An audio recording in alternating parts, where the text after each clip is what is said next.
Welcome to knowledge beginner. ഇന്ന് നമ്മൾ നോക്കാൻ പോകുന്നത് 10th പ്രിലിംസിൻ്റെ സിലബസ് ആണ്. അതിനായിട്ട് ജനറൽ നോളജ് 60 മാർക്കിനുണ്ട്.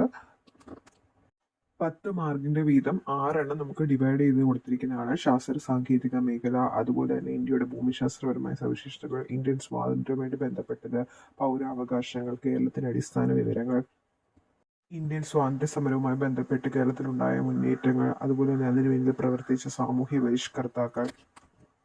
പിന്നീട് ജനറൽ സയൻസ്, നാച്ചുറൽ സയൻസിൽ നിന്ന് 10 മാർക്കിൻ്റെത്, അതുപോലെ തന്നെ ഫിസിക്കൽ സയൻസിൻ്റെ നിന്ന് 10 മാർക്കിൻ്റെ. നാച്ചുറൽ സയൻസിൽ നിന്ന് മനുഷ്യശരീരത്തിനെ കുറിച്ചുള്ള പൊതു അറിവ്, ജീവകങ്ങളും അപര്യാപ്ത രോഗകാരികളും, കേരളത്തിലെ ആരോഗ്യക്ഷേമ പ്രവർത്തനങ്ങൾ, കേരളത്തിലെ പ്രധാന ഭക്ഷ്യ കാർഷിക വിളകൾ, വനങ്ങളും വനവിഭവങ്ങളും, പരിസ്ഥിതിയും പരിസ്ഥിതി പ്രശ്നങ്ങളും.